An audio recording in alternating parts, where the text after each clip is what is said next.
Welcome, everyone, to Tim's Vinyl Confessions.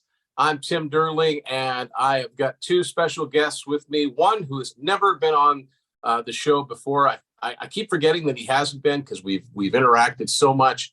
Chris Preston, online known as My Rock and Roll Heaven. Welcome to Tim's Vinyl Confessions, Chris. Thank you, Tim. Absolutely a pleasure to be here. Looking forward to this. And yeah, like you said, it seems like I've been here many times, but I really haven't. So this is fantastic. And then this guy. I mean, what more introduction do we need than the man, the myth, the legend, the man who's been on everything, and we keep him around because he's the best. Jex Russell. Hey everyone, thanks for having me, Tim. Good to be back. Excited?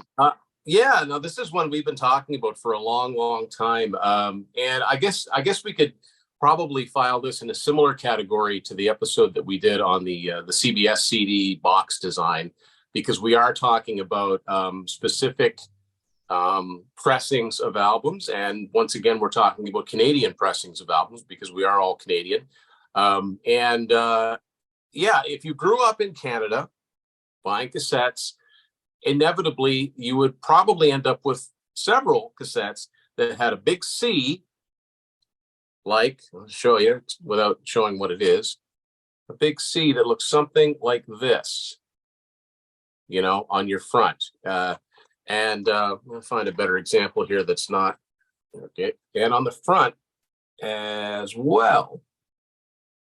So what you're looking at is what is called a super cassette. And I'm gonna edit this in, but as we were talking this, I found on Radio Archive, or whatever it's called, where I found the old RPM charts.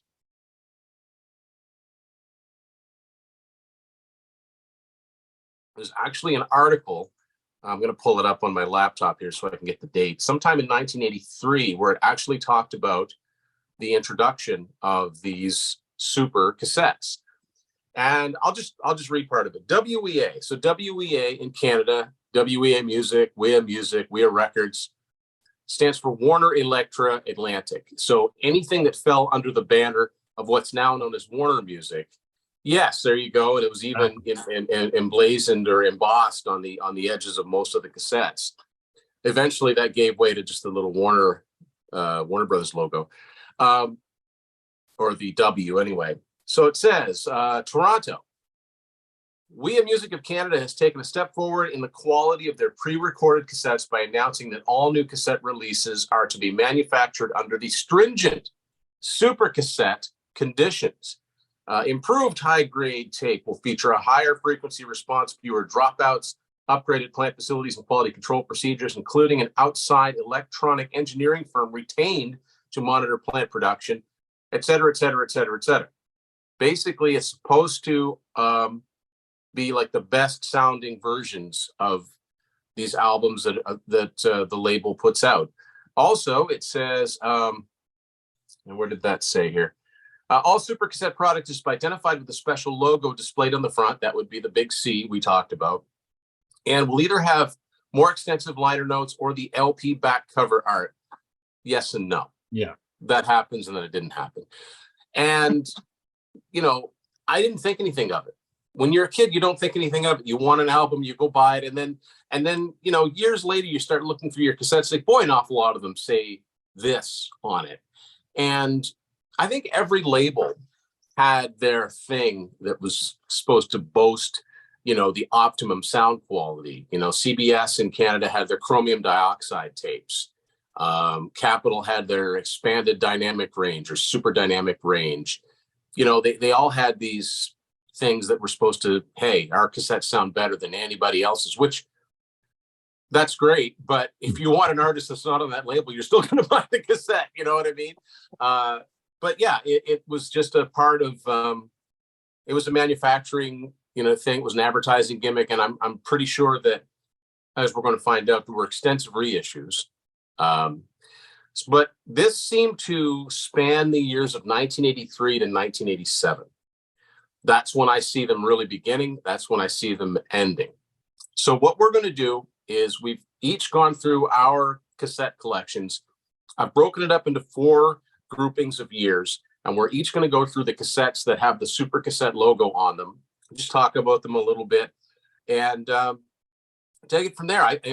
In doing this, there are certain trends that I noticed as far as what they put on the front and back covers. And it's also interesting to note that in one particular year or a couple of years, there were some color variants. So I'm really curious to see what we have in common and what we have that's different. So we'll get started with my first grouping, which I think is going to be the shortest one. So like I said, this seemed to start in 1983. So anything that came out 1983 until 1987 in Canada on one of the WEA labels, which by the way, at the time would also included Island and Geffen and sometimes Virgin, depending on, so you can find it's funny, you don't think about it. You could find things like some of the early U2 albums were on the WEA label in Canada because Island was distributed by Atlantic until it switched over to MCA. This is super geeky, and if it doesn't sound like you're going to enjoy this, you might as well watch no further. But if you're watching so far, you want to know what we've got. We are going to geek out. Yeah. Totally. Well, people seem to like the box CD episode, so this is no different. Same type of minutia. So obviously they went back and reissued certain albums. There doesn't seem to be any rhyme or reason which ones. And depending on when you bought the cassettes, some of them have the Super Cassette on them, some of them don't.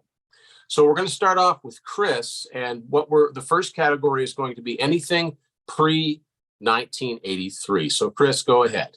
All right. So just a couple comments quickly before we start about, the whole 80s, as you mentioned, Tim, with the XDRs and the QC10s and the Super Cassettes. And QC10s, yes, I forgot about that. QC10, remember those from Polygram? Yeah. Quality has a name. Right, exactly. And the 10 lists their steps of quality. And so I will say this, though, I have some 70s cassettes that sound like utter garbage.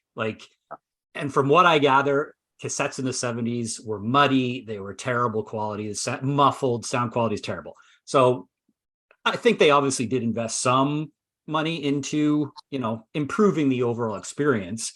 Also, cassettes for me hold a real kind of close place to my heart because it's a lot of nostalgia for me, right? So it's my main medium of purchase for music from like 85 to 89 was cassette because of the portability, because of the I could pop it in my Walkman, pop it in the car.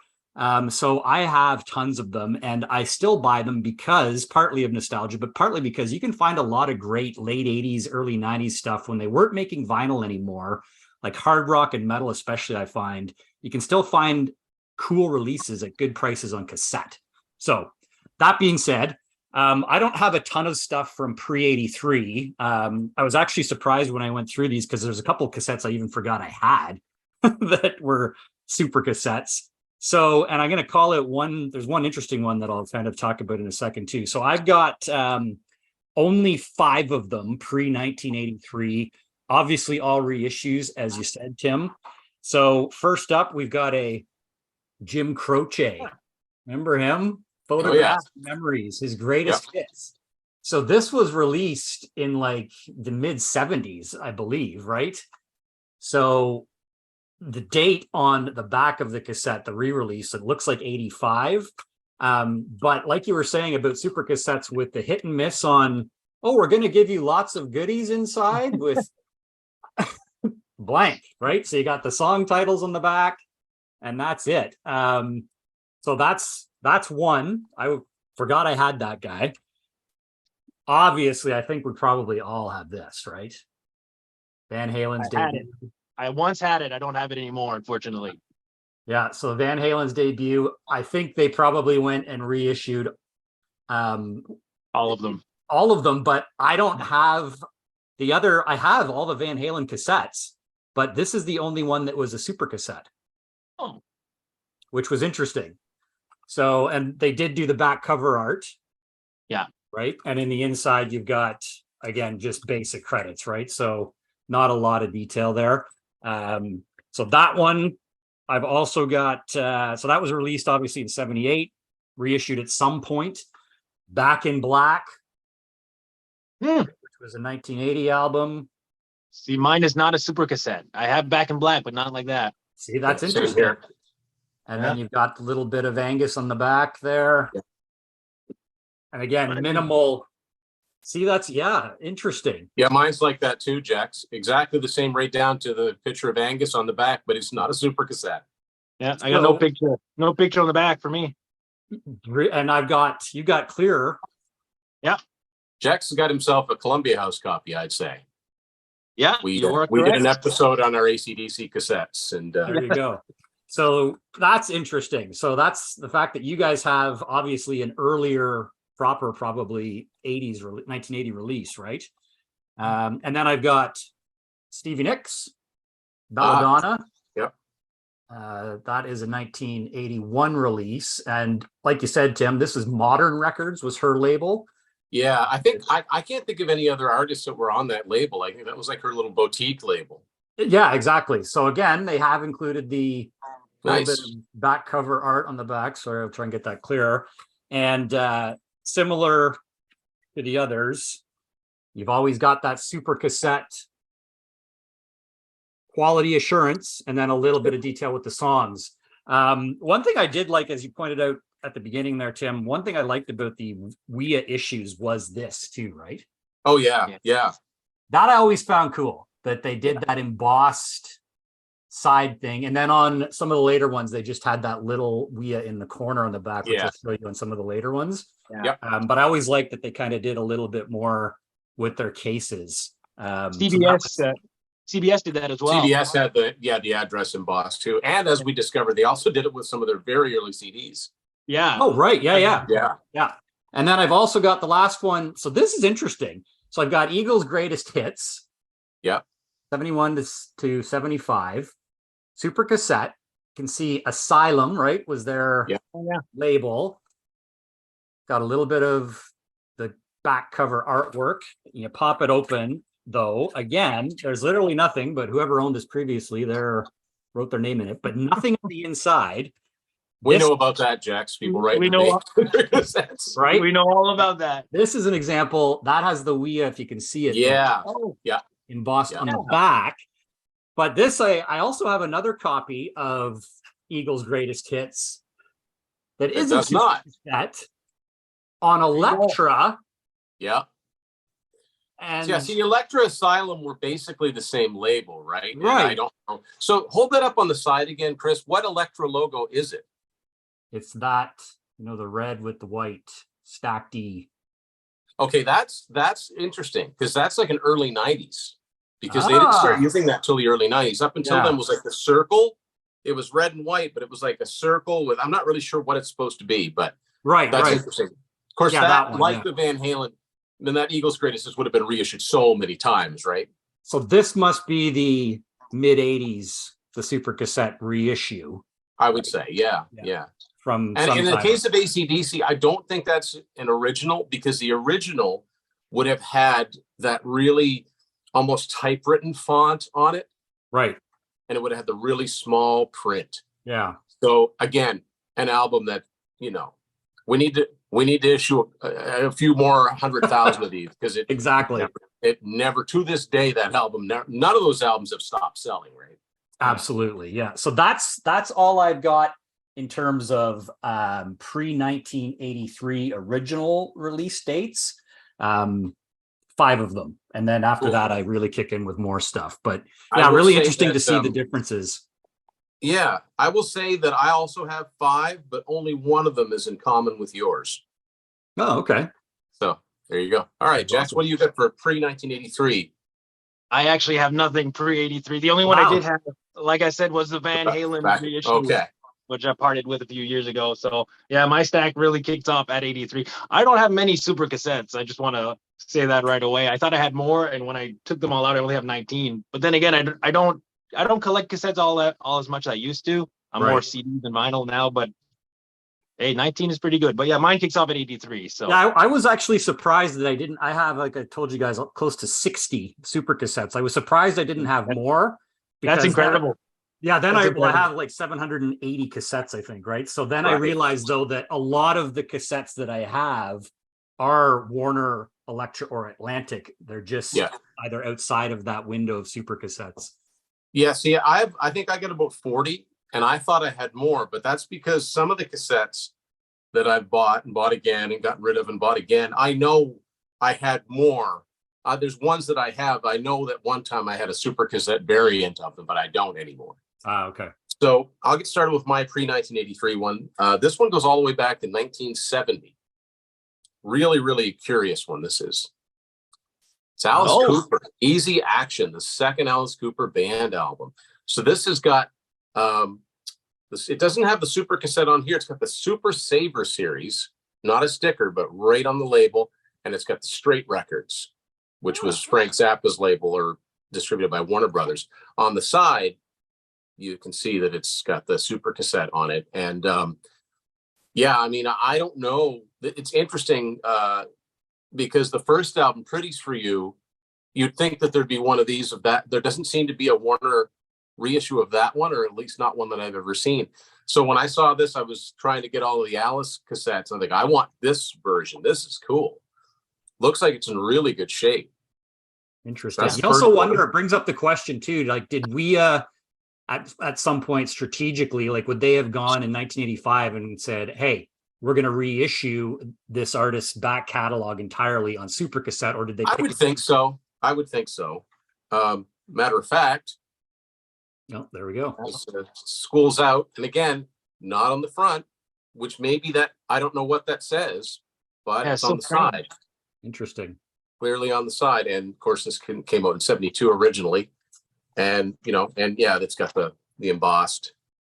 If you can see it, but it's got the embossed WEA on the end there, which, yeah, I always thought that looked pretty classy. Here's one that's kind of rare, and it's kind of rare because this band changed labels a few times, and it's rare to find reissues on the way that they originally came out. Queen Greatest Hits. Oh, that's a great one. Yeah. So it's got a super cassette on the front on the Elektra, because they weren't on Elektra much. This was the last one that came out on Elektra. Then Hot Space, and then they switched to Capitol. And now all you find is a Hollywood. And this has the back cover images, or at least close-ups of the front. And I mentioned that typewritten font. I'll break a few tapes here. I'll show you. I'll take it out of the case so you don't get a glare. Got that typewritten font on here. Yeah, that's what I had in mind. Yeah. Yeah. So I was glad to find that version of this. And here's one of the ones we had in common. First Van Halen. Yep. This is actually a later issue because this is a Columbia House issue, and it is a clear cassette. Yes. But again, one that would have been reissued several times. And the last one I picked up at the Riverview Record Expo. I guess it would have been about 4 years ago now. Really surprised to see this one, but I understand why it exists. From 72, ZZ Top Rio Grande Mud, the second ZZ Top album. And on the back, it doesn't have the artwork, but it has side 1 and side 2. I've got a few that look like this. Yep. And this one actually says it's 1970. The copyright's 1972 London Records, because the first few ZZ Top were on London Records, and then Warner Brothers reissued them all. Right. But of course, what happened in 1983? Eliminator came out, and so Warner would have reissued. This is the only one I've seen like this. And I don't have all the ZZ Top cassettes, so I'd like to find a few more like this. This also has the WEA here on this part of the case. So that's all of my pre-83 ones. Perfect. Good selection. So Chris, your 1983-84. 83-84. I've got a pretty good stack here, gentlemen. Right on. So I will say, just before we start off, that so 83 was pretty much the year that I got into music, like big time. 82, was when I started to dabble, but 83 was, I was like buying everything I could, cassettes, singles, LPs, you name it.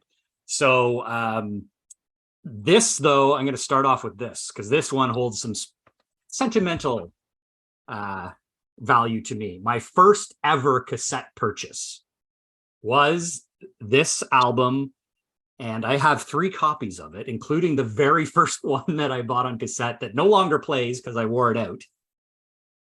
And it is was just talking about that. Easy Top Eliminator. Yeah. So this one in my hand is my original. So it's got the embossed WEA side. So, and the side of the case looks a little different too. Yeah, it's kind of got the ridges on it or whatever. Ridges on it, right? And then kind of a worn out. I did play, my thumb started to wear it out.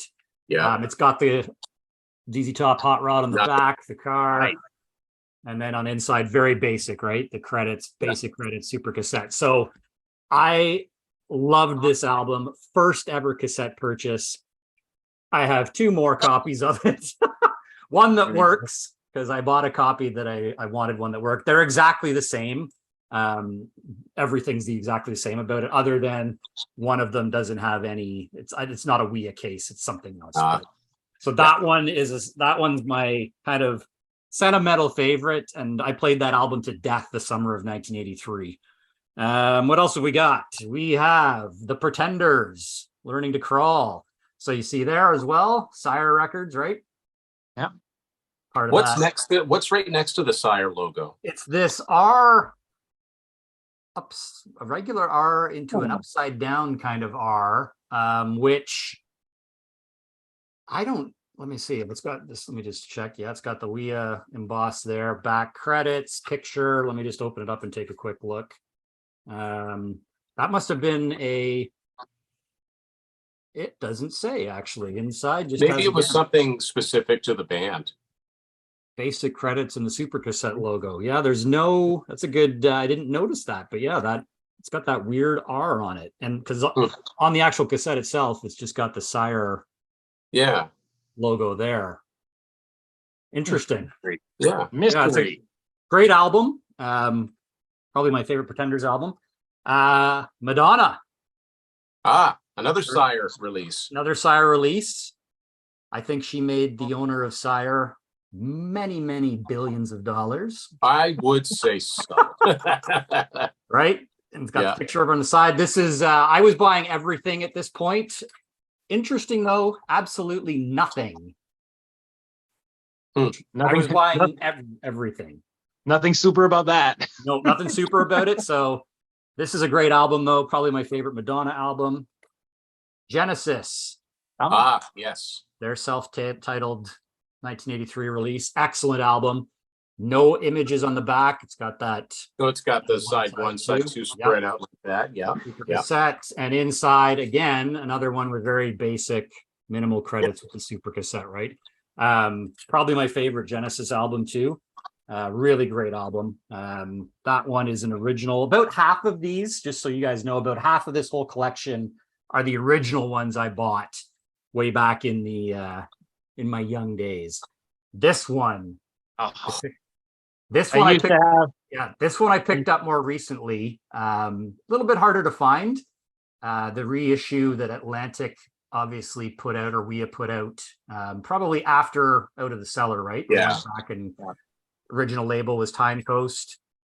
Yeah. But this is a great one. Same thing.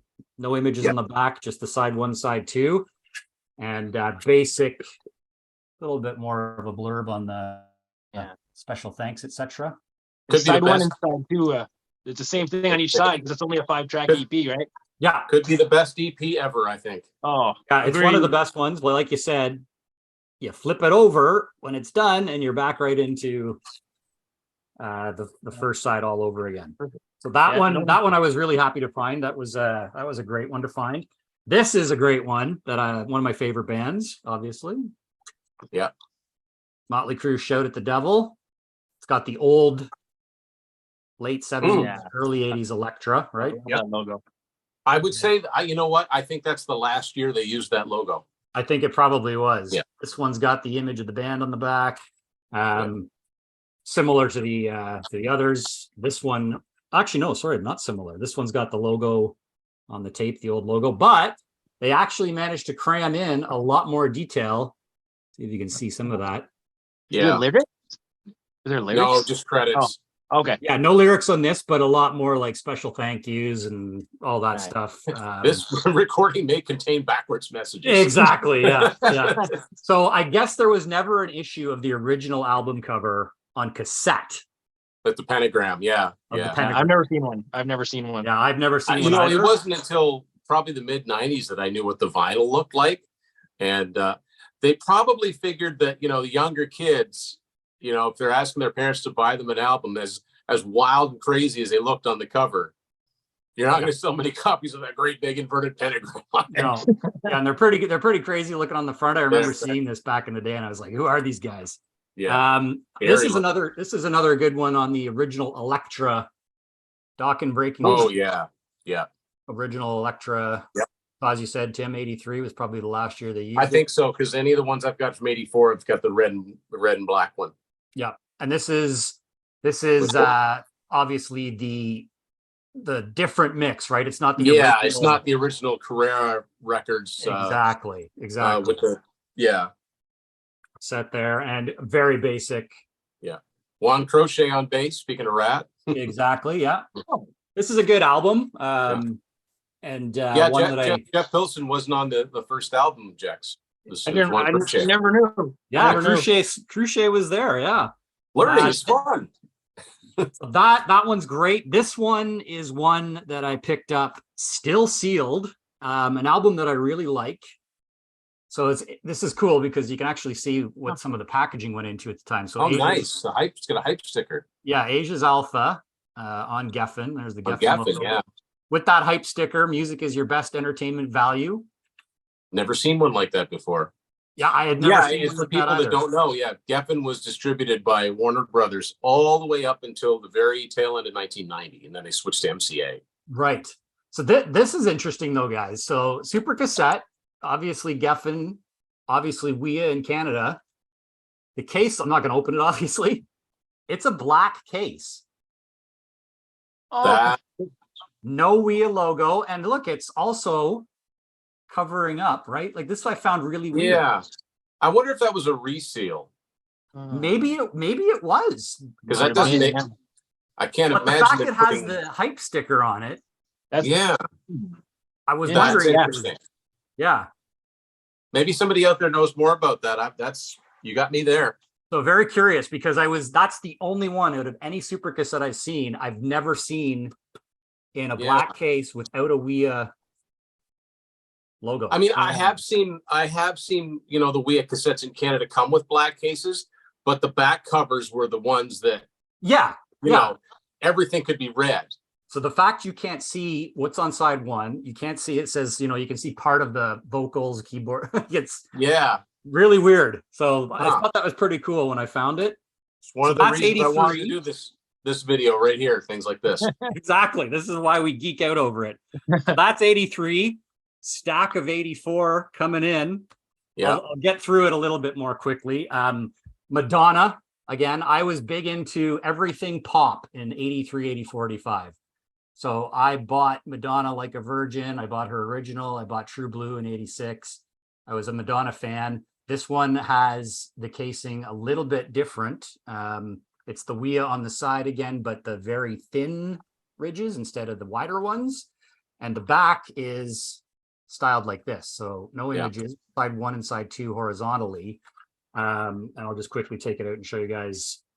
This is when I guess we have probably started to go like, hey, we need to give these guys a little bit more. So there is the fold out. Okay. Right. You've got no lyrics, but all the song information, you know, who's playing on each thing. And then a little bit more detail as well about the production and management and all the rest of it. So that's when they started to obviously move into their, we want to give our customers a little bit more information. Howard Jones. Humans Lib on WEA. Now that's interesting because I believe that in the States, his albums were on Elektra. So it's almost like WEA in Canada. This happened with British artists sometimes. They'd sign them first. Right. So that's really interesting. I wouldn't surprise me if there was a later issue of that in Canada on Elektra, but Yeah, this had a couple of his first big hits, right? New Song and What Is Love. So that was his coming out party. I think probably I would think you guys probably might have this one. Prince and the Revolution, Purple Rain. Sold a few. Yeah, sold a few. One of my favorite albums of the 80s. And it's similar to the Madonna. It's got the towards the end of 84, you'll see them start to shift to that look on the back.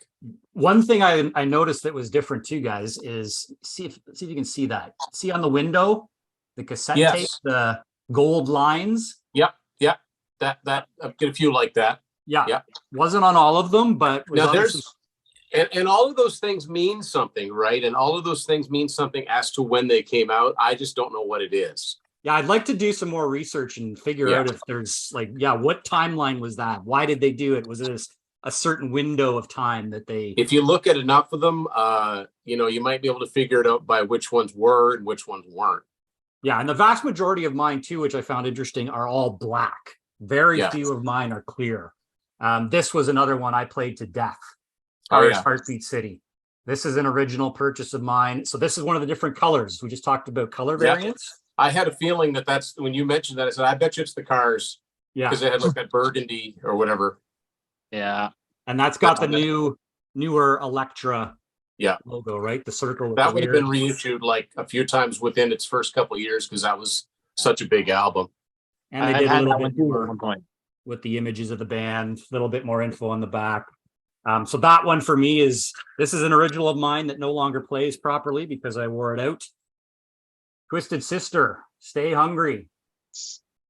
Absolute classic. With the song titles printed on the front too. Yeah. Yes. There's another one, and there's another one that I've got that's like that too. You might have the same one. Yeah, not many of them did that. And this one too had the very tiny small print details with all the album, very small, which is now hard to read at this age. This was a fun one I found. This was a fun one I found recently. It's the Spoons Tell No Lies special dance edition cassette with 12-inch versions of Nova Heart and Symmetry. Dude, I love the Spoons. We were listening to that song yesterday. One super cassette. I did not know. Look at that. On Ready Records. See, now I've never seen any of the Spoons albums on WEA, distributed by WEA. That's really cool. Cool, eh? Yeah, and it has obviously Tell No Lies and then Romantic Traffic and Nova Heart. Nothing in the middle though. Come on, Jex. Jex, you got to get on that. You like the Spoons? Come on. I had no idea. No. So cool. But look at that though, eh? Like, so Ready Records, manufactured by Ready Records, Toronto, right? But then you've got the fact that on here, the only thing that indicates is the super cassette. I don't see anything else on this cassette that indicates WEA. Like there's no WEA mention at all. Manufactured by Ready Records, but so very interesting. Chris, you've got a rare one there. I've never seen that ever. And the only other band that I know of that was, Ready Records was a very small Canadian very small label. I think the Spoons were the biggest act on that label. The only other act I can think of was the band Santers. Yeah, same. I was going to say Santers. Yeah. This was in I bought a lot of cassettes from a guy, a box. He wouldn't sell it. He sold it to me as a lot of like 200 for like $150. And this was in there. So I was like, this is great. Score. Two copies of it. Ooh. Docking tooth and nail. Nice. A totally different artwork than the record or the CD. Yeah. Which I didn't know about till like 3 months ago when you bought one at the expo. I had never seen that artwork. And it's got the white color variant. Picture of the band in the back. With great albums. Great album. This one, they went a little bit more in depth as well. And they actually have lyrics, right? Let me see if I can. Yeah. They're starting to put a little more effort around 84. We're starting to see a little bit more effort from the label. Yeah. As people are like, hey, like I remember when I was a kid, right? I'd open up the album, the LP, and I'd read the liner notes. I want to do the same with the cassette. I want to read the details. Yeah. So Dio. Very nice. The Last in Line. Probably my favorite Dio album. I know Holy Diver is one that a lot of others like, but this is my favorite, I think. There's the WEA emboss on the back. So again, interesting to see that in 84, depending, I guess, maybe when these came out, they have a more basic, again, no fold out sleeve, no photos of the band at all. There's no rhyme or reason, is there? No rhyme or reason. Exactly. So I'd love to, again, find out more details about that stuff. Track somebody down that worked at. Exactly. We need a label guy. White Snake, slide it in. This is an original cassette I bought, and I went back. Sorry, not original. Maybe not original. I bought this in 1987 after I bought the 87 album. I immediately went out and bought Slide It In. And which at the time was about, until the end of the year, was about the only other Whitesnake one you were likely to find in stores, right? Exactly. Yeah.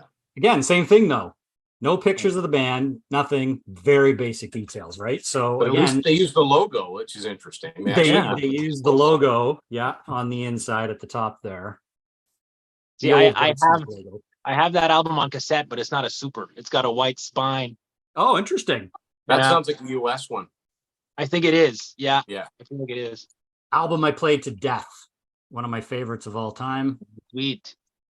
The Sweet. Their debut. So this one I don't think is the original case though, because it doesn't have the WEA. Maybe it is, but this is like, you can see. Oh yeah. I wore the heck out of this, right? That's my original cassette that I wore the heck out of. Basic credits inside, same thing. Love this album. Love this. I mean, the first 4 songs were the singles, right? So I mean, everybody listened right through pretty much side 1, right? Gotta have this one on Rat Out of the Cellar. Great album. Great. Fantastic album. Side 1, side 2, listed like that again. On Atlantic Records, their Atlantic logo there. Slightly older cassette too. Slightly older cassette, because well, there we go. Could be an original. Yeah. That's about all the credits there were, I think. There weren't any lyrics inside the No, I think you're right. I think they're right. Down to the last 2 for 83, 84. Foreigner's Agent Provocateur. Yeah. This is an original purchase of mine from back in the day. So same thing. So you can, maybe this speaks to the timeline of, how the back was laid out. Maybe these are earlier in the year issues, because again, no pictures of the band. You got some details on the production and all the rest of it, but no pictures of the band, nothing. So I'm thinking maybe that is the case. This one has slightly different window though. It doesn't have the gold dashes. It's plastic with little notches. So again, that's different, which, man, so many variations. It's interesting. Yeah. It's like, where did, they're constantly changing that. You'd think they just keep running them through for. Exactly. Aha. There we go. Now, see, there's an example of one that I have in my original copy was like that, but the one I have now is not a super cassette. Yeah. But this album came out earlier in 84, right? Like right at the beginning of 84. So it's got the image of the band on the back cover, but very limited detail. Yes. Here's the band. There's our names. That's it. So the interesting thing, though, I found on this one, guys, is this came out in 1984. Yeah. It says, I don't know if you can see it. 1983. Van Halen Productions, 1983 Warner Brothers. Yeah. 1983 Warner Brothers Records. Yeah. That's the kind of thing that it gives me fits. Right? Exactly. We all know it didn't come out in 1983, Right. Yeah.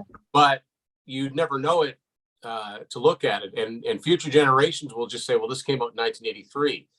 And that just tells me that either it was all pressed up and ready to go and it missed a deadline. I guess that's the kind of thing. It's like when Jex and I recently did Distortion, then we talked about the first Aldo Nova album. On the back of that, it says 1981, 1982 CBS. Right. I'm thinking that it was probably supposed to come out tail end of 81 and was delayed for some reason. And I have an example. I have an example of another one, which I think you guys know about coming up later, where the same thing. The date on the cassette is not actually the right date because we know it came out later. But yeah, so that's it for me for 83, 84. That's probably, actually, my next batch is probably the biggest one by a little bit. cool. Very cool. Got a few of those. Yeah. Perfect. All right, Jex. All right. Why don't you go relatively quickly? This is my stack. I have 6. Awesome. Actually, about half of them Chris has already shown, but there's 3 of them that we haven't seen yet, including this one. Yep. Oh, yes.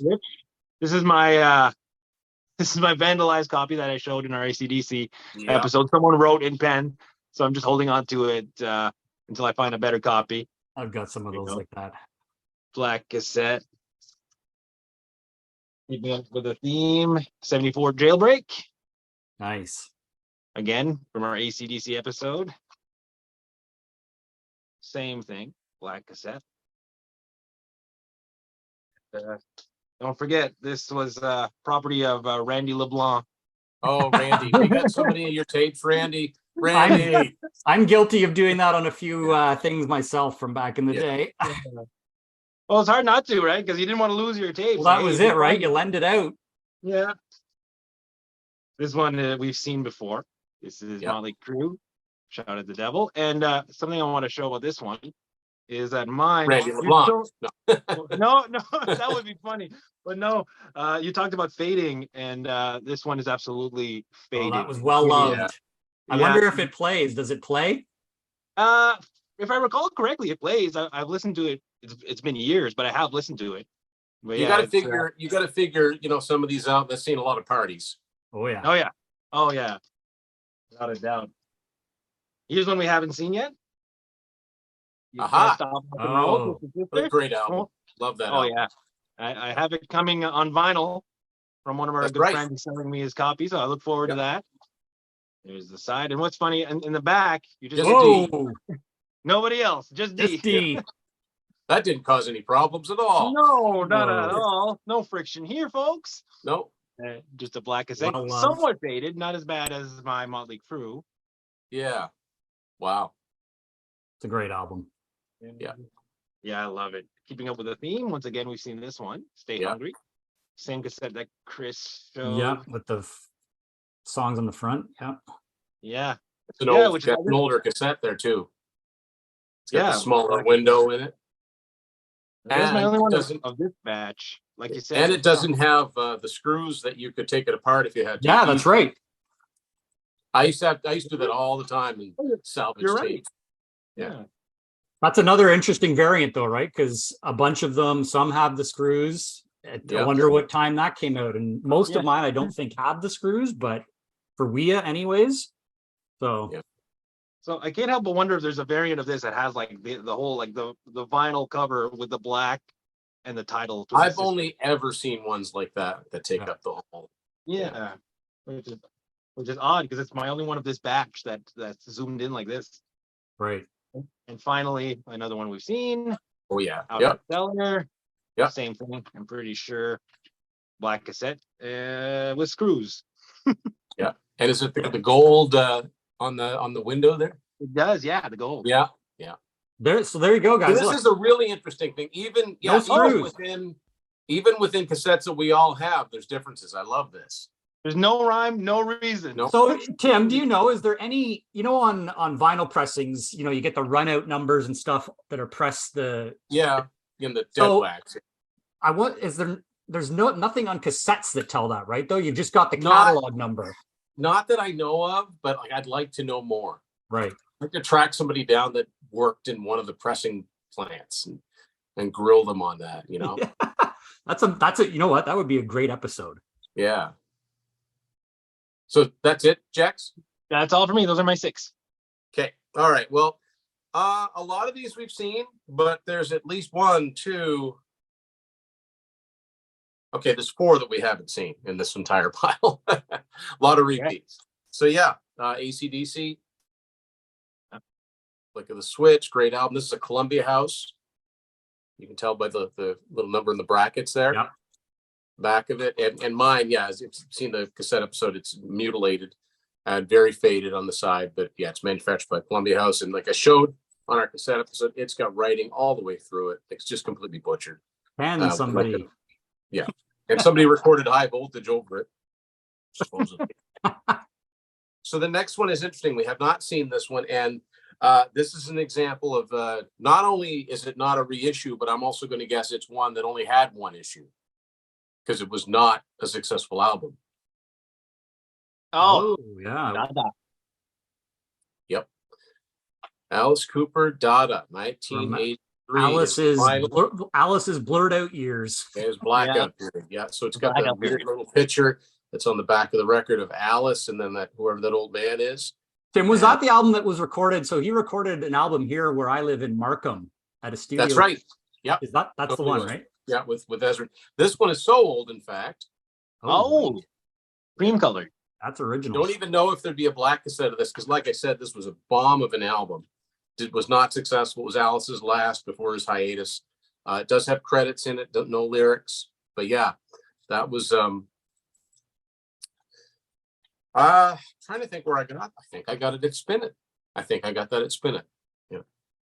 Anyway, all right, another one. This will be third time around. We've seen this one. Shout out the devil. Yeah, that's a must-have for everybody. So now it's getting down to what does the tape look like? Well, mine looks like an original. It's just got the smaller window in it. And whoever had this had the initials SC. They engraved their initials on here. I don't know if you see that or not. That's dedication. So, wow. Yeah. Oh, yeah. Not only that, but they also wrote their initials. Absolutely. Got to protect that. Next one is one we've not seen yet. Robert Plant, Principle of Moments, 1983. On Esperanza, which was his vanity label. Yep. And just some of the graphic from the back cover. This too is a cream colored cassette with the way that the name and title are written are stylized like they are on the front cover. So definitely original issue. That's not a reissue. I would say so, yeah. And here it's got a little bit of the stylization from the inside of it. Oh, and also the song titles are written on the back in that weird font that he used, which is kind of hard to read. Next up, we have seen it. The first Rat EP. Don't know if this is an original, but it's got the embossed on it. And this is what the cassette looks like. I wish this would get a proper reissue. Yeah, you would think it would with Piercy getting into redoing all the catalog. Yeah, but if he had the rights to it, it would have come out on that set that just came out. Good point. So I'm guessing the Marshall Borough Estate owns it or something, or wherever Time Coast is. I've never ever seen anything else on Time Coast, but it is a fantastic, like it's my favorite thing to listen to from Rat. I know it's only 6 songs, but it's so good. Yeah. Also, it's probably the rarest CD in my collection. I've got the Atlantic CD on it. Oh, I don't have the CD. I've got the LP. Love to find it. Yeah, I only have the LP. So hard to find. All right, next up, 74 Jailbreak. And this one is a later Columbia House issue. Now, later Columbia House, I can narrow it down. This obviously was no later than 1993 because in 1994, that's when Atlantic did all their remasters. Oh, right. So, because then it wouldn't look like this on the side. It would be, more personalized to whatever album cover it is. Let's see. We get this one we've seen before, Tooth and Nail. Again, I wonder what the differentiation, like where it comes. We're going to make the cassette look totally different than the other media. I don't know why they did that. I wonder if it had something to do with the configuration of the going this way, right? With maybe the artwork fitting in. In the inner sleeve of Tooth and Nail, you've got like one of these bands, right? And I had this first. When I found the record in like 93, I almost flipped past it because I didn't know what it was. Right. So it's completely different. This is a Columbia House issue, which you can tell because of the extra. So in 83 and 84, that's when you see these white ones. It seems to be just those years. Right. This is one that Chris showed, Foreigner Agent Provocateur. This is also a Columbia House issue. an older one because it's not a clear colored cassette. Yeah, that's another one I used to have once upon a time. Here's another one. We haven't seen this one. Sammy Hagar VOA. Oh, nice. So this is a Geffen one. Again, it's white on the side. And this is how the song titles are. Of course, it's got the 55. Yeah. First one there.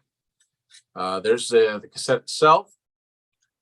And a little bit in it for credits. So it's got a picture of the band, and just a few credits. That's all that was in the record for credits. There were no lyrics inside of it. Another one that Chris showed off, debut Honeymoon Suite. This is a Canadian Columbia House. Picture of the band on the backs. They were still doing that. Now, this one also says 1983, 1984, WEA Music of Canada. But I don't think this came out until summer of 84. It didn't. You're right. It came out in 84. You know what I think it was, Tim? I think it has something to do with a couple of songs like New Girl Now having been, they won that Q107 homegrown. Right. Which may have been 83. Yes. So it might. Oh, so the copyright on that one song. Right. I think it might be that. Right on. So now I've got another white one, but this one has part of the cover art blending into the spine, which is kind of cool. It's in excess, the swing. Oh, that's an interesting look.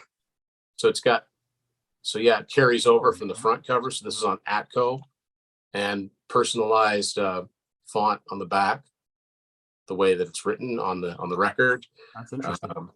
There's the set, and a little bit of credits, and the credits are all like personalized in that whatever the font is, that almost handwritten font. I almost wonder, like, is that their label guy looking at that and going, I want to make it look different? Hold up. I've obviously never taken this apart before. Check this out. It's got two J cards in it. I didn't know that. Wow. I've seen that happen a few times, and I think it's just they get stuck together. Yeah, that's a fluke. When they get, the assembly line. That's cool. I didn't know that. It's wild. Because I'm like, wait a second, I took this out already. See, this episode is revealing all sorts of great things. Yes, it is. Yeah. Full of surprises. So yeah, there's Out of the Cellar. There you go. Bigger song titles on the back. What does the tape look like? Tape's got the smaller window in it, as we've seen. Oh, see, that's the one that I had the gold. Yeah. And then Stay Hungry. And what does the cassette look like? This has got the gold in the middle. Okay. And one more.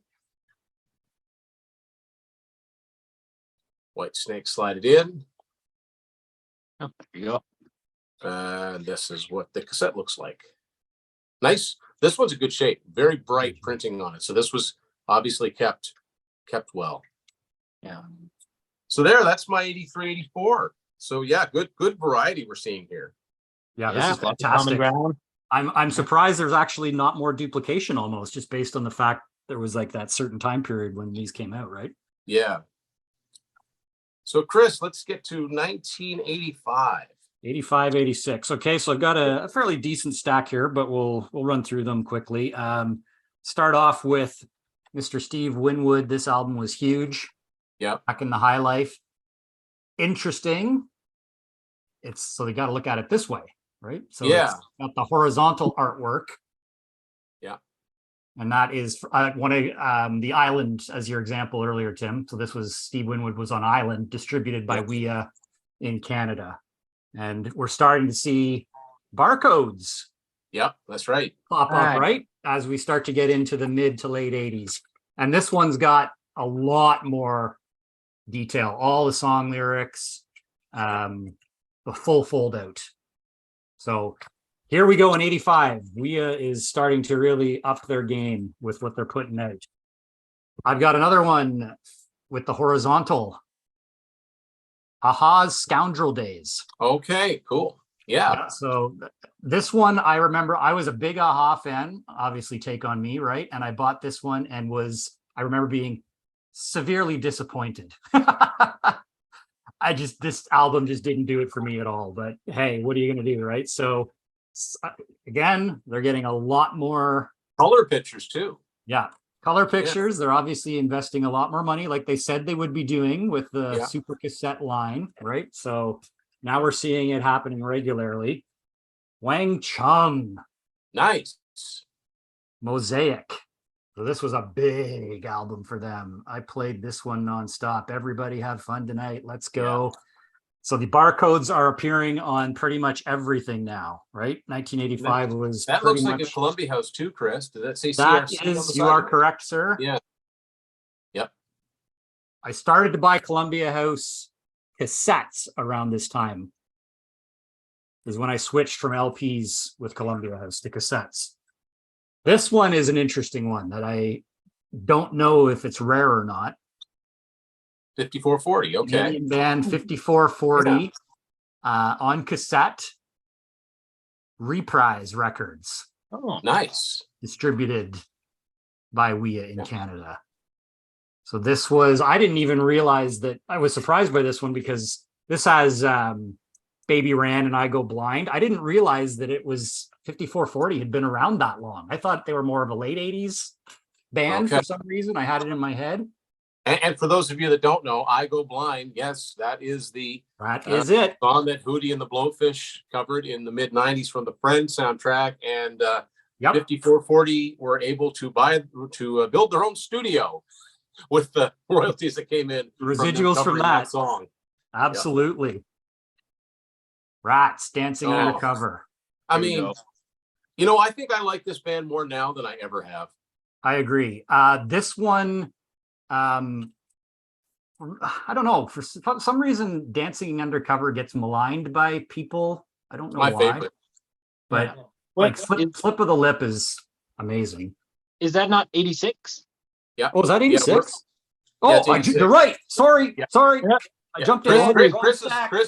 Chris is going off script. He's doing 86 one. Yeah. That's all right. That's all right. We're gonna set that aside. Sorry, my pile of 85 is bigger actually. So pretend you didn't see that. We'll switch back to 85. My OCD over here going. No. Asia's Astra. Oh man, Go is such a great song. Yeah, this album saw them bring in Mandy Meyer and Steve Howe had left. It's a lot more of the era, them trying to fit in with a bit more of the Mandy Meyer from Crocus. Yeah, so it's not as proggy as and there's. I remember it wasn't very successful, but I remember hearing Go on the radio, and I still think that's a great song. Well, it's a great song. It's a great song. Should have been in a soundtrack. Yeah, it's fantastic. Yeah. Madonna, more Madonna. I loved Madonna. This is a specially priced, one of the first kind of a single. It's a 2-cut cassette, so it's got Into the Groove and Angel. The single was Angel, and it's got the extended dance mix of that stuff on it. Yeah, my sister had, I think, the first 3 or 4 Madonna on cassette, and she had that single too. ZZ Top's Afterburner.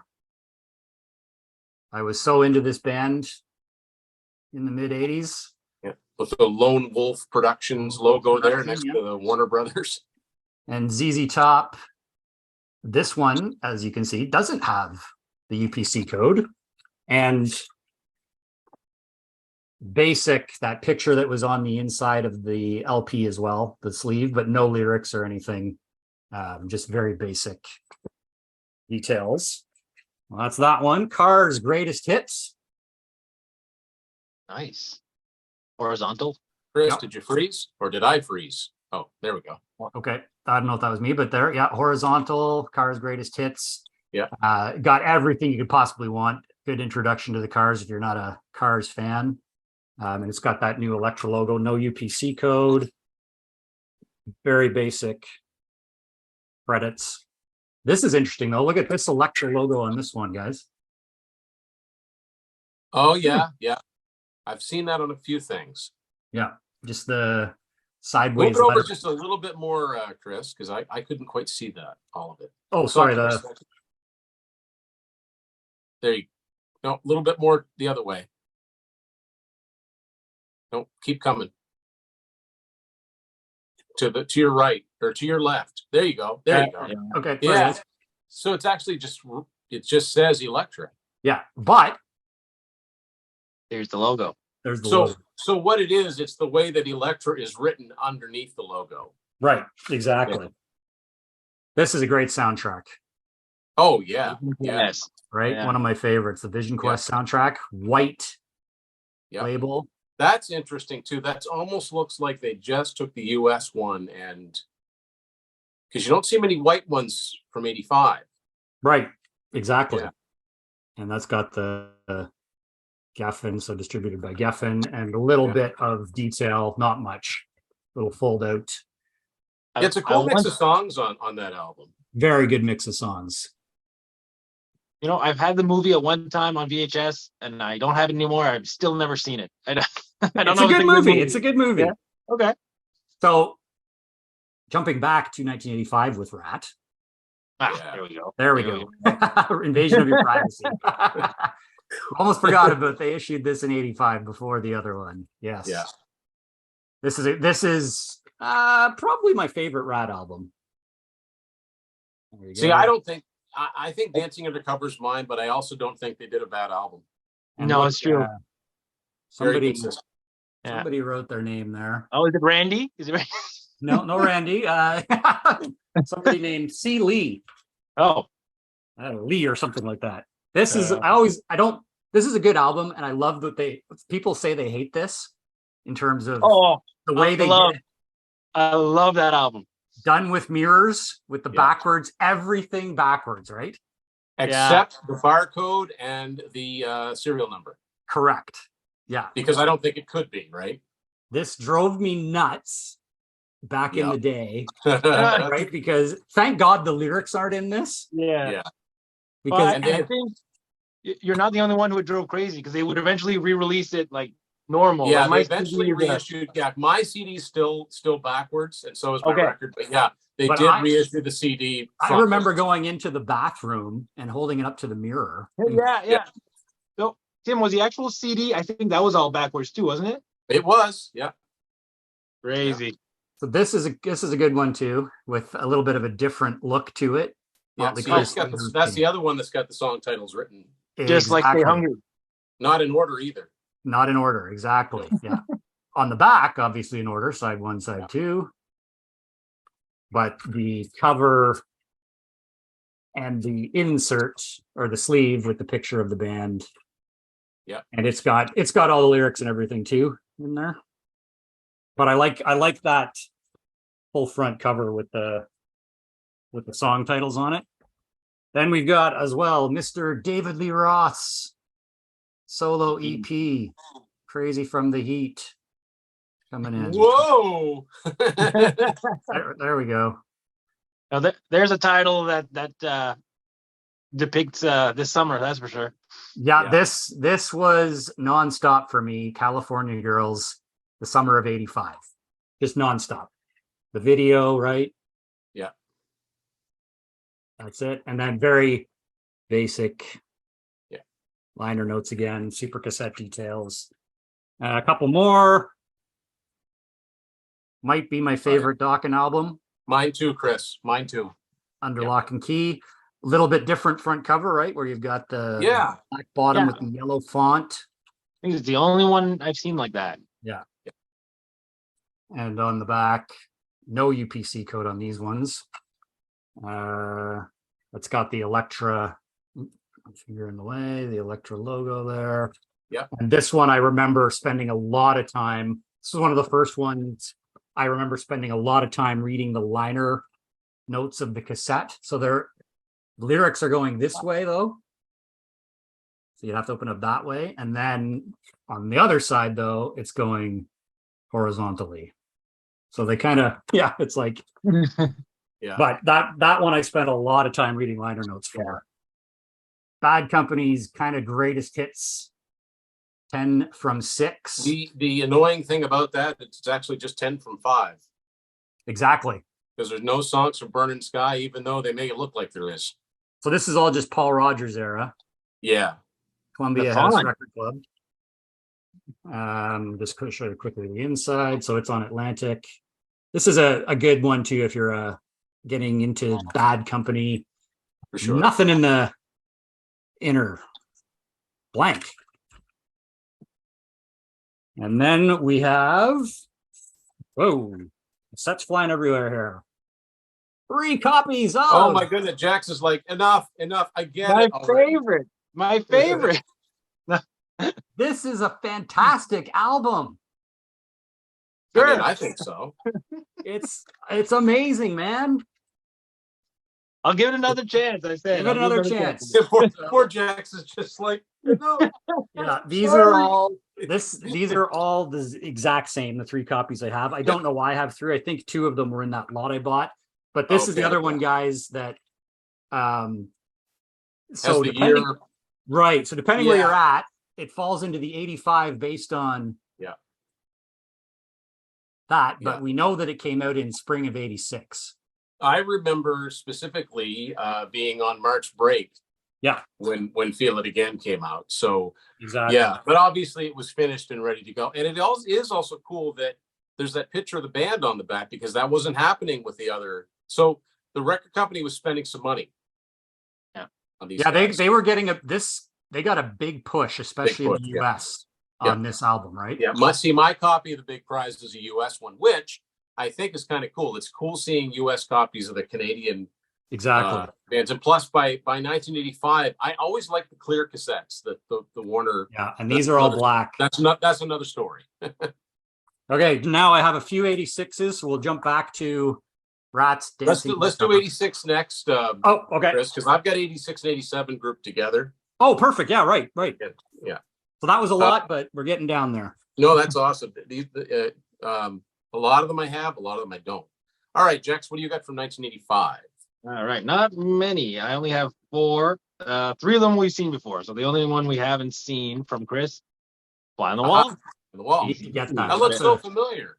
That was my introduction to AC/DC, and it was due to the videos. Oh, this is my favorite AC/DC album. Not a popular opinion. No, it's I not. love it. No. Tim gave me this copy just a few months ago. You know, I never thought about that before, Chris, but other than the old Australian videos, as far as the Brian Johnson era, those were the first actual videos they shot with Brian Johnson. They shot a long form. It was specifically done, right? Yeah. To tell a little story with the fly. Yeah. So it's like Danger, Shake Your Foundations, and Sink the Pink, Sink the Pink. Yeah. Oh, they didn't make videos before? No, just performance just stuff. Live ones, and all the ones from Flick of the Switch are in studio or in a rehearsal space. And those ones are really funny because Cliff Williams is playing one of those little Steinberger basses, and it looks so out of place with AC/DC. Nice. Good album. So, yeah, great album. I'll cruise through these real quick because we've seen them all. So Dokken. Yeah. Under Lock and Key. Molly Crew, Theater of Pain. Same as mine. I'm actually curious because yours folded out, Chris. I can't remember if mine does. Oh yeah. You got the little. I've only ever seen ones like that. Yeah, me too. Yeah. There's the photo of the band. To me, not one of their better efforts. It's a lot of filler, I find, but yeah, I agree. Nikki was pretty messed up. I wish that they'd put City Boy Blues on one of their compilations, because that's the only other song on Theater of Pain that I think is any good. Yeah. Right. And finally, Invasion of Your Privacy, which I agree with you, Chris. I think it might be my favorite Rat album too. It's so good. Oh, Lay It Down is just the classic all-time riffs. It's unbelievable. Oh, for me, it's Between the Eyes. I love that song. Oh, great one. And that's all I have for 85. Okay. My first few here are going to be repeats. So I've got Fly on the Wall again. Right. And this is just a retail copy. That's what the cassette looks like. Yeah, and I was teasing Jex, saying, I've got a few that are white. I've got a few that look like this. So I've only got one where the C is backwards. And he's like, oh, what one's that? I said, well, I'll give you a hint. Pretty much everything's backwards on it. There you go. Done with Mirrors. I love Done with Mirrors. I have no problem whatsoever with this album. It's funny. Now, when I hold it up, I can read it. I remember going back to that album after Permanent Vacation and listening to it and being like, wow, this is really cool. It's a shame. I mean, even it took like 6 years for it to go gold. I think it's a great album. Very basic, but I like it. My favorite Dokken album, under lock and key. Yeah. Note that the printing's a little different. Like, and your Bad Company 10 from 6 has this type of Yes. printing too. Very, very specific. Yes, I've never seen any other ones like it. Yeah. I feel like they were playing around with the fonts. They were changing it. Like even the Motley Crue is a little different. Motley Crue is a little different too. Yeah. Even the number font. I'm thinking that they used the American. I don't know, but what I like about this is that they didn't elongate the cover, like the cover's as it should be, right? Yeah. And this is just a retail version. Now I have seen one. This is like the one that Chris held up with that different Electra logo, but I also have seen ones that didn't have screws in it and had a smaller window. So there's different ones floating around for sure.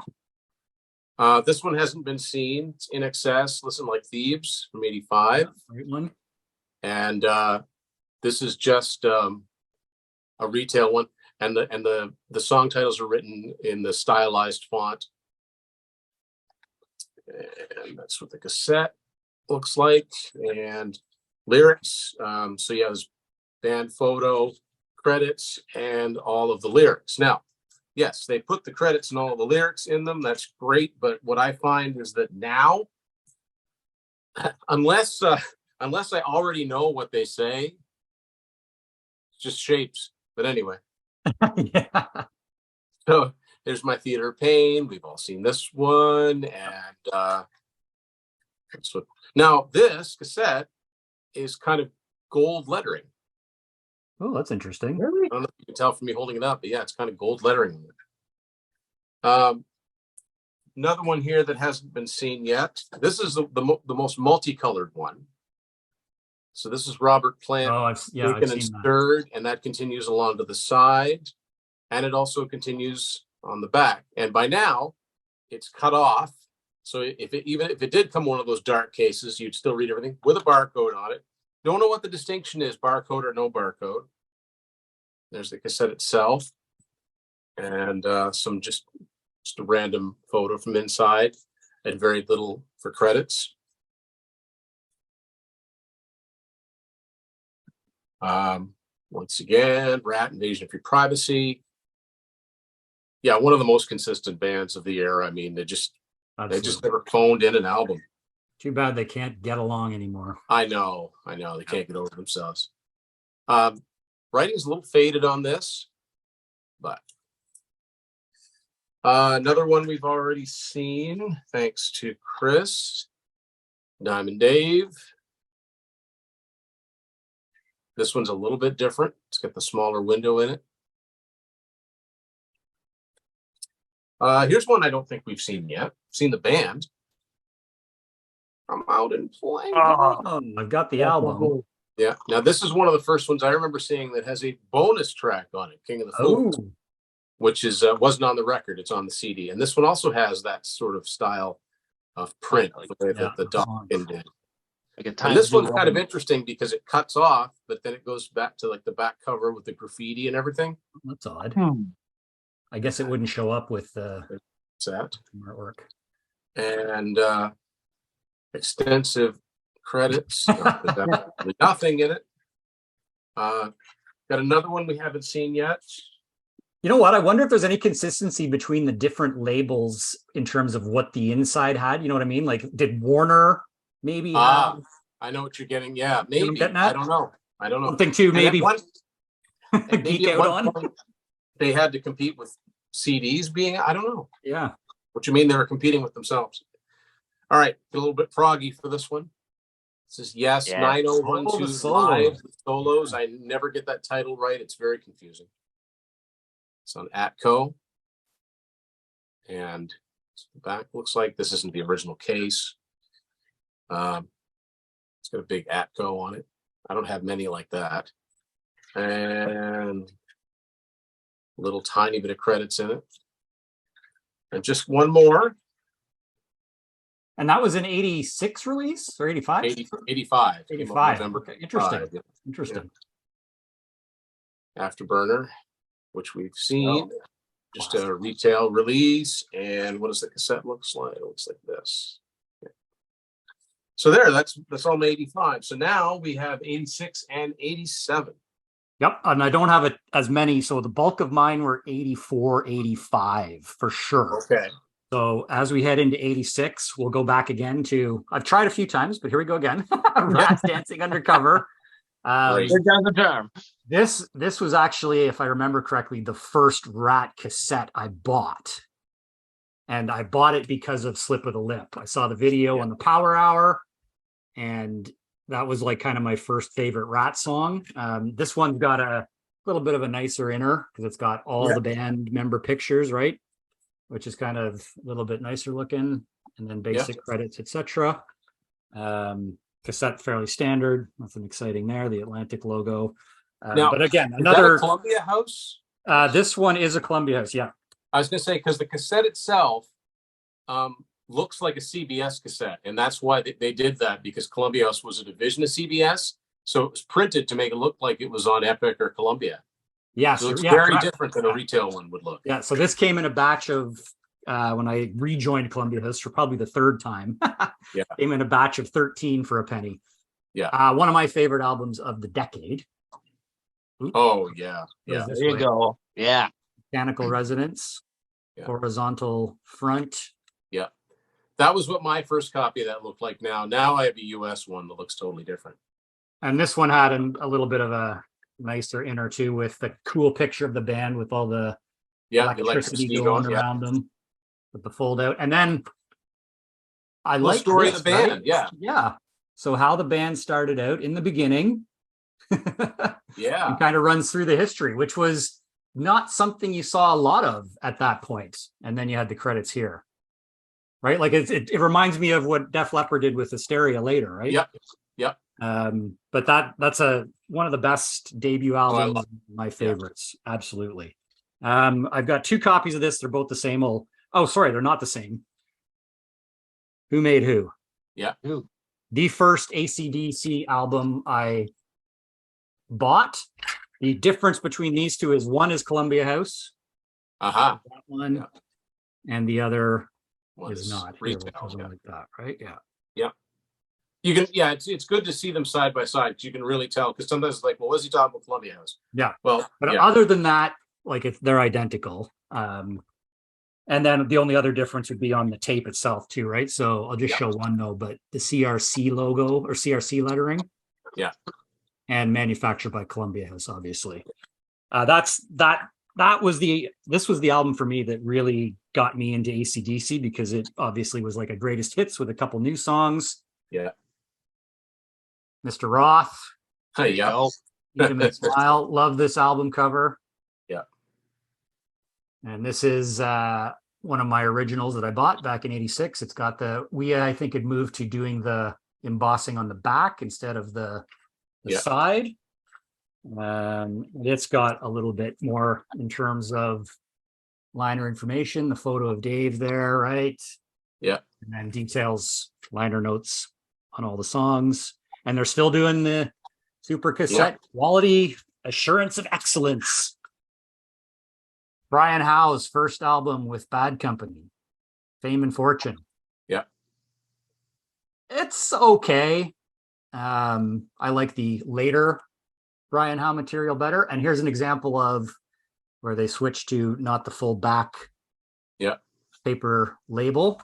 This one, though, is interesting that in 86, again, not much in terms of information, just the basics. And then they would do the super cassette detail smaller on just that half label. Yeah. So a little bit different. And this one too, as you can see, or sorry, wrong one. That one, oh no, sorry, it does. It's got the screws on it. All-time favorite, Van Halen, 5150. Yeah. I'm sure you gentlemen are going to show this one as well. First album with Sammy. This is my original. Jex can't help himself, really. Yeah.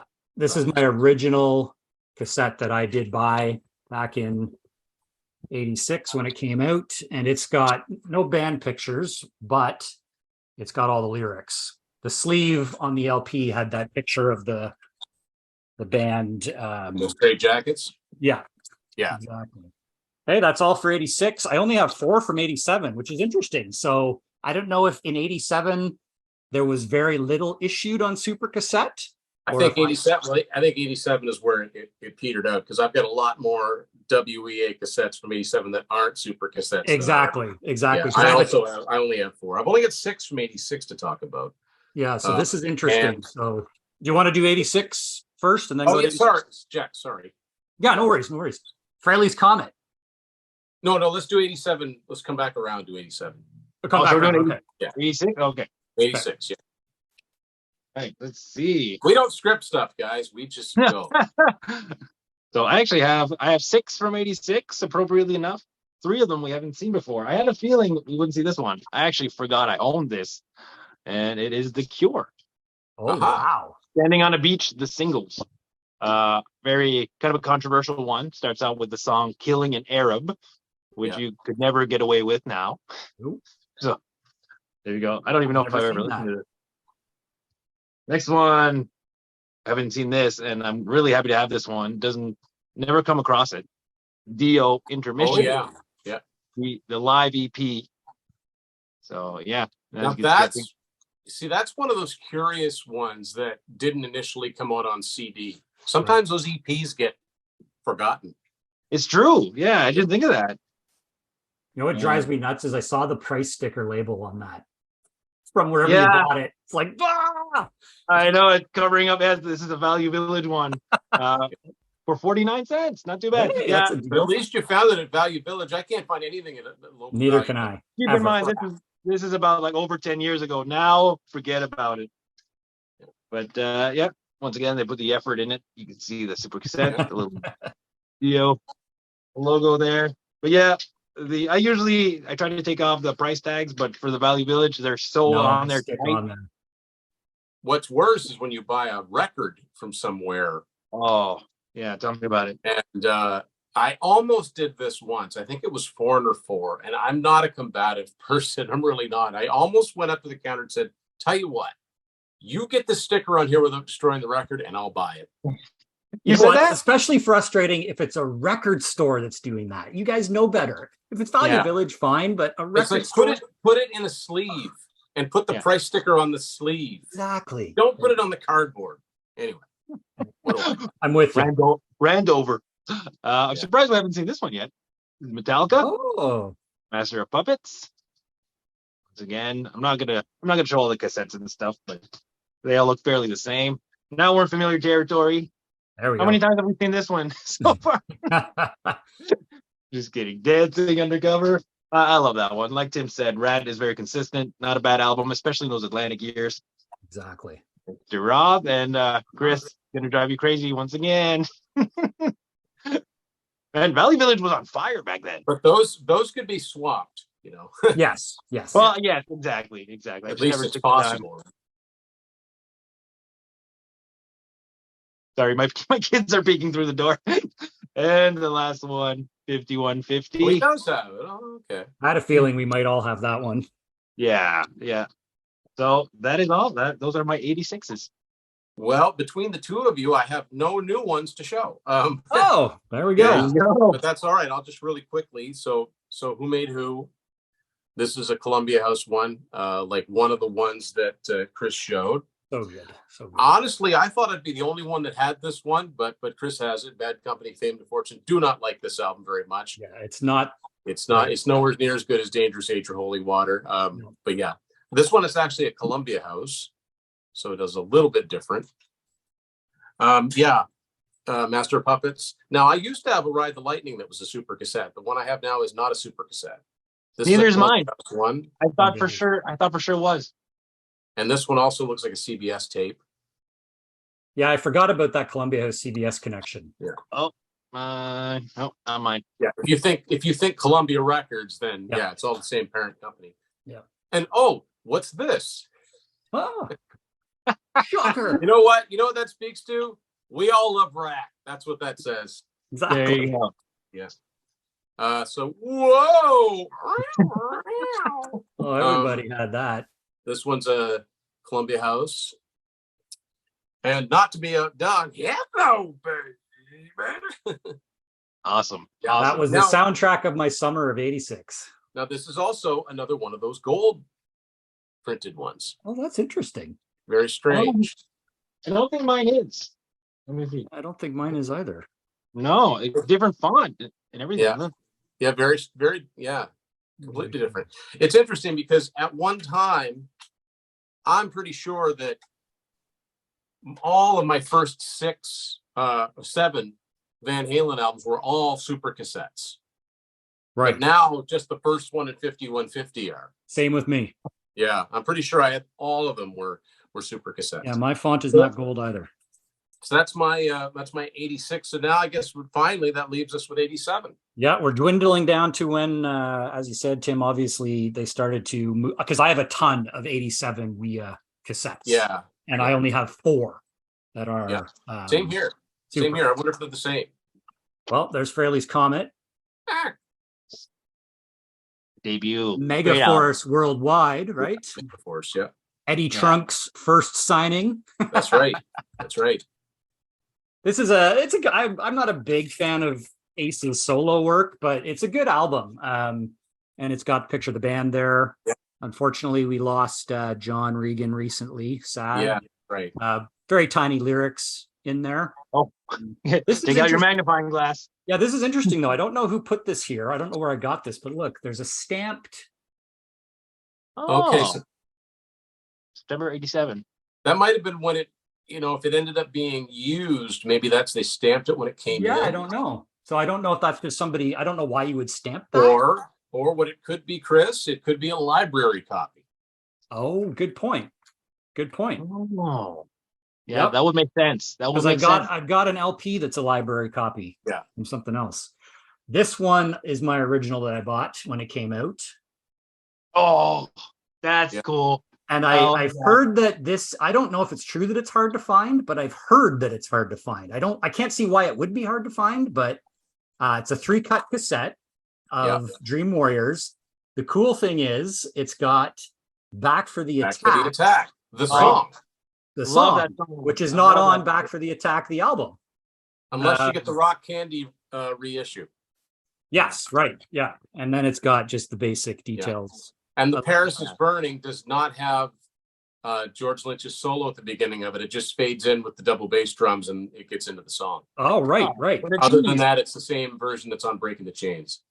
Right. And then the other, if you go back, this is an original that I bought. So it's now got that WEA embossed on the side again with the little ridged lines. So did they switch back again at some point, or weird, right? It's just so random.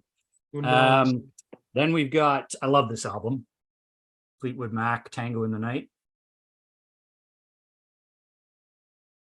This was huge in 1987.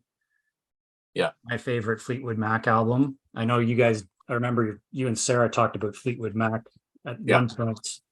It's her fault I own anything by them.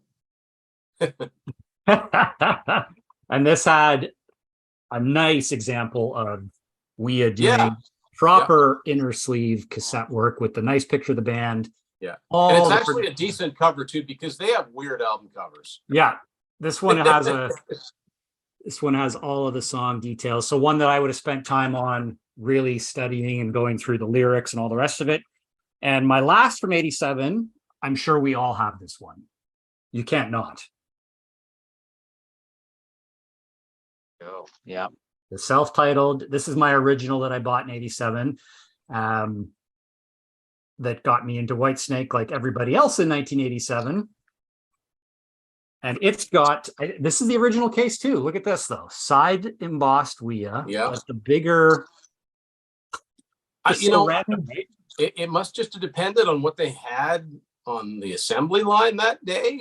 Could be. And this one has a nice, again, no pictures of the band, but it's got the cool Whitesnake new logo. I think that we know why there are no pictures of the band though, because the band was very much in flux. There was no band, probably. There was no band. There were musicians, but there were no band.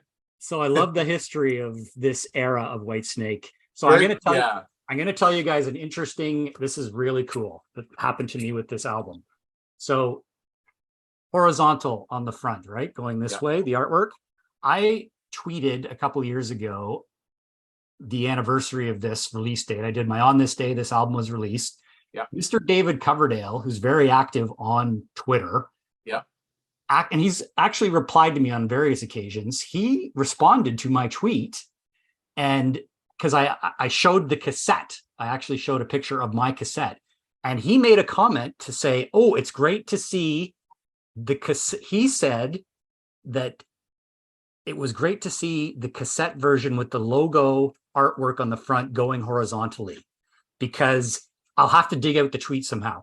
There was some, I don't know, discussion with the label about it was, he wanted it to look like this because it properly fit the frame going horizontally. If they had done it this way, he said the artwork didn't have the same pop, or it didn't have missing the same, some of the right, two sides, right, because they would crop out side of it, right? Exactly. So the logo would have been smaller. They would have had probably just that. So he actually commented on my tweet to that effect, and I was like, "This is so cool." Yeah. Wow. So there you go. So that does tell a little bit of the story about maybe there was some thought that went into horizontally showing the cover artwork on these cassettes, right? Because again, as you said, Tim, you flip it, it's cropped, and it's a missing. So you get the full effect of Hugh Symes' design with the cracks in the rock and all the rest of it. Yeah. Awesome. That's so cool. The only thing about when you have some that are flipped and some that aren't is when you want to take a picture of all your cassettes and display them. Some of them are sideways, some of them aren't. Yeah. Occupational hazard, I guess. All right, Jex, 1987. Not many for me. I'm ending with 3 cassettes today, 2 of them that we've seen already, including this one. Oh, wait. Fraley's Comet. Love this one. Actually picked this one up. My very first hangout with Mr. Tim Derling. Oh, cool. This was one of my purchases that day. Right Fun on. little behind the scenes fact. So the next one is the only one we haven't seen, which I'm surprised Chris didn't show this one off, because he's shown off this band, but not this one. Girls, Girls, Girls. So I have it on cassette, but it's not a super cassette. It's not a super. Okay. Let's see. Huh. There you have it. Interesting, eh? Yeah. No, this is really, this has been, I like the fact that we've got different ones, but I like the fact that we've got the same ones, but are yet different within themselves. Yeah. So it speaks to, did they do 2 separate, because it came out in the summer of 87? Yeah, it came out in like May of 87. Yeah. So were there 2, was there a super cassette issue, or is that a US? Oh no, that's US would look totally different. It would, okay. So it's, I don't think there are any American super cassettes. I don't think No, there weren't. You're right. Yeah. Just a Canadian thing. Yeah. And the last one. Of course. It's done with mirrors. A mighty scene. Yeah. I don't have a cool Coverdale story or anything like Chris. So I'm just going to show off my tape and shut I got to go find that tweet. I don't know how to search in there. But I would love to do that. Yeah. And there you go. Yeah. And so that's the end of my. You got to rewind that, man. I know. Sloppy. You know what, guys? Just speaking of that, I'm very anal about all that. I've actually gone through every single one of my cassettes that I own is rewound to side. I have one. to. If I get them used, I get my every big single pan one out, because big pans are just the right. They fit in the side the cogs. So is that it, Jex? That's it for me. Yeah. Okay. So this is really funny because of the 2 of you, I have no new ones to show you, but Chris was 3 for 4. I thought we're going to have the exact same 4. Oh. And then he blew it out of the water at the last. Now, yes, I have the White Snake album, and that was what it looked like when I first bought it. Now I have a US one that looks totally different. But yeah, so okay, so I've got the Fraley's Comet. This one's a Columbia House. Interesting. We all 3 of us had that. Yeah, great album. Oh, I mean, mine is not a Columbia House. It's about half good. Half good. Yeah, and this one's interesting because I found this in I'm going to say early '91. It just at a record store. I'd never heard tell of it, and it was just before the internet. It's random that this thing kind of came up. Now it's rare in terms of it's an EP, right? Like it only there's no multiple pressings of it. But what's interesting to note is that this came out Dream Warriors came out like in spring of '87. Yeah. Back for the Attack didn't come out until I think November or December. Yeah. And I've never seen a super cassette of Back for the Attack. So that must have been, the cutoff must have happened. Because yeah, obviously this is a super cassette. And this was really valuable to have. I didn't know there was a song called Back for the Attack. Neither did I. I actually bought a Japanese best of Dokken from '94 because it had Back for the Attack on it. But yeah. And this one, I don't think this is the original case. This one has the one that's got the W, the Warner W. That's, yeah, I think that's early 90s, maybe. Yeah. I also have Tango in the Night, great album. Columbia House issue. What does the tape look like? Well, tape doesn't look all that different.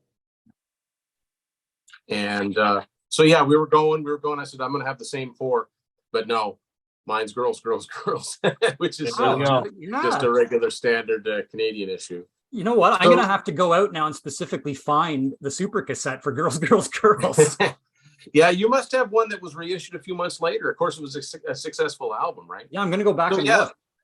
There doesn't seem to be any ones past. I would have, I was looking, I looked, and I thought that I remembered Skyscraper, David Lee Roth being a super cassette. It came out very early '88, but no, it's not. Yep, I have that one. So, I love the fact that we have a lot in common. I like the fact that we had some that were different. It just shows you that, you know, a lot of these cassettes were sold in the '80s, and you know, who's to say? I don't actually know how many of these play and how many of them don't, but I would be interested out there to see what other people have. I mean, Facebook's really the only thing you can post replies as pictures, but if you've got other super cassettes, folks, I'd love to see them. Post them underneath. So there you go.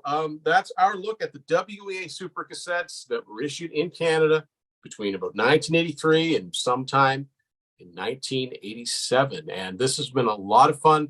Thank Chris and Jex for doing this. So give you each a little bit of time. Chris, where can people find you? What are you up to? Yeah, so you can find me on Twitter is where I am most active, My Rock and Roll Heaven at Rock These Tweets. I'm also on Instagram, My Rock and Roll Heaven, and Facebook. And I'm really happy to have been asked to be on the show, Tim. Look forward to hopefully doing more. I do kind of I'm a hired gun in the podcast world. You can also find me occasionally on podcasts like The Hook Rocks, Ugly Werewolf in London podcast, all great podcasts and tons of fun. Where we talk about all kinds of different music. I'm also big into new music and new rock music, so I post a lot on that. And maybe, you know what, Tim, we might have to do another episode in this vein, because like we talked about at the beginning, man, we've got XDR, we've got QC10. I've got a couple of ideas I'll spring by you once we've wrapped up. I got a couple of ideas. Yeah, absolutely. So yeah, so this was a ton of fun. Thanks for having me. And yeah, find me on those socials. And if you love rock music, 70s, 80s, 90s, and current, that's what we're all about. Thanks, Chris. And Jax, I mean, where don't we find you? Oh man, yeah, I'm kind of everywhere. I got my Facebook page, Jex Russell's Vinyl World. That's like my main spot. Then I float around. You can find me on Tim's Vinyl Confessions, Grab a Stack of Rock on occasion, and every 2 weeks on the Distortion Den Retro Throwdown with Deke. So yeah, look for me in those spots. Awesome. So Super Cassettes, what do you got? What do you think? Comment below. And thanks as always for watching Tim's Vinyl Confessions. We'll see y'all later. Thanks, guys.